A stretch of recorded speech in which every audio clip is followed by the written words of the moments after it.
Hello there, kids. Let me welcome you to 18th century. Come on, join me explore this era.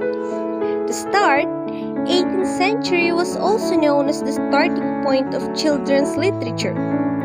Kids, did you know that books were specifically created and designed just for children in this era?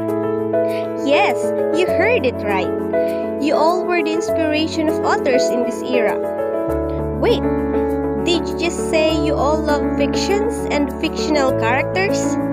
That's great, but did you know that it was created in this time too? Yes, books in this time were focused primarily on moral lessons and how one should act and objected to tales of magic, wizards, and talking animals because of religious constraints. And girls, listen, most of children's literature in this 18th century was dominated by female authors. Yes, female authors.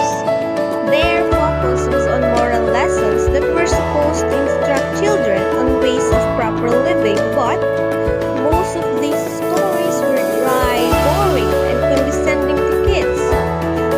Oh no, don't be sad with this. Let me give you a good information. During 1890 to 19th century, printing technology improved and color printing techniques were introduced by Edmund Evans. Now, let us move on with the literatures that were published in this era. First is the Grimm's Fairy Tales. It was created on the year 1812.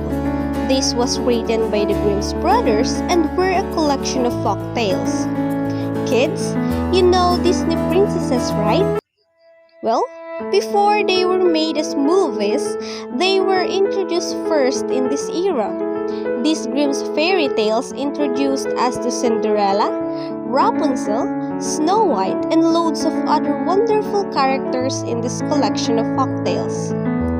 Next is the Youth's Companions that were created in 1827. It was the first publication of magazine geared for children.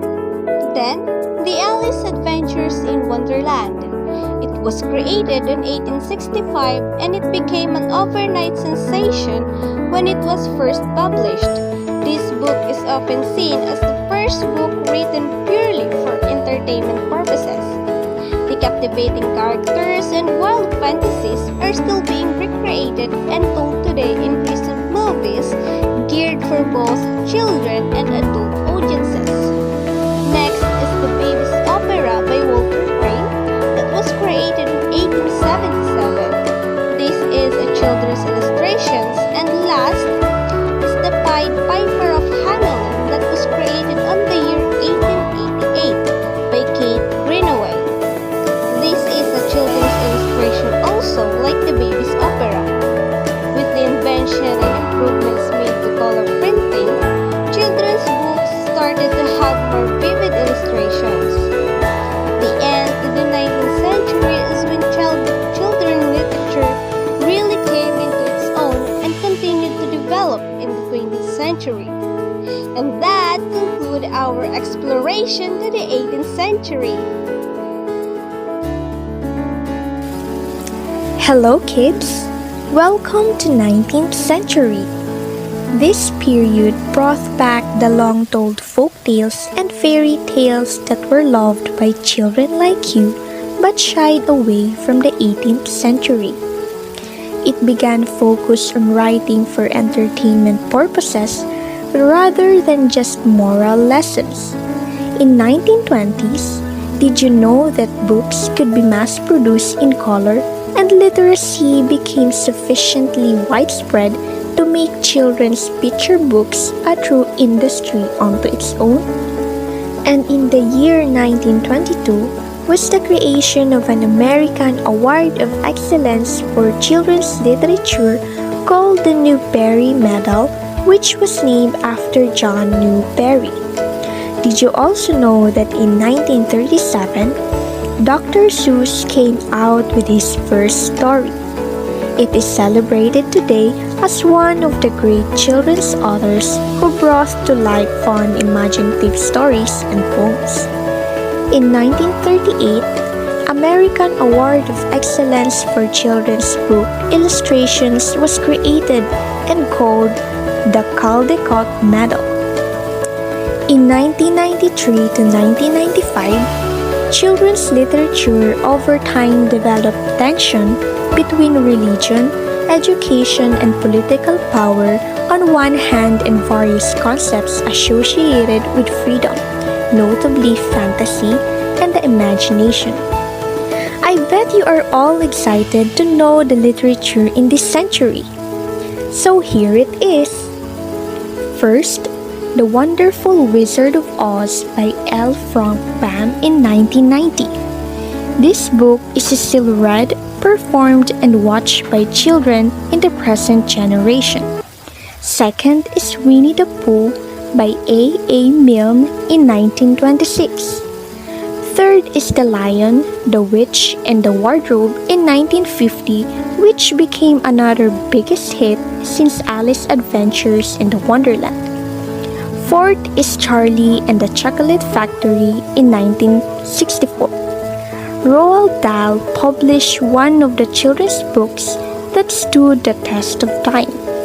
And lastly, Harry Potter and the Sorcerer's Stone in 1997. J.K. Rowling publishes a book about a boy wizard. With its publication, J.K. Rowling establishes herself as the new it writer of children's literature. That's it, kids, for 19th century. I hope you enjoy this travel. Good luck to your next trip. And now, we will explore 20th century up to the present. Well, they just continued where 19th century left off, keeping character rich and entertaining storylines. Children's literature began to be acknowledged with various excellency awards. There's also development of picture book where pictures and words work together to present an idea, creating an aesthetic whole emergence of a kid's first literature, where children take on serious matters with the help of adults and often with the fantasy context. Before we end our trip, let me introduce to you the following literature that prevailed in this time. So the first one is The Amazing Adventures of Cavalier and Clay that was published in the year 2000. And a book entitled A Visit from the Goon Squad was published in the year 2010. And J.K. Rowling published another book in 2007, which is Harry Potter and the Deathly Hallows. Oh, such interesting stories. See? Who says that time travel isn't possible? But I guess that's it. This is our last stop. But it was nice to look back, dig the past, and learn about the history of children's literature. And now, this is the hardest part. It's time to bid goodbye. But I hope you had fun and grasped a lot of knowledge. Take care and goodbye. Alright kids, that's the end of the timeline for children's literature.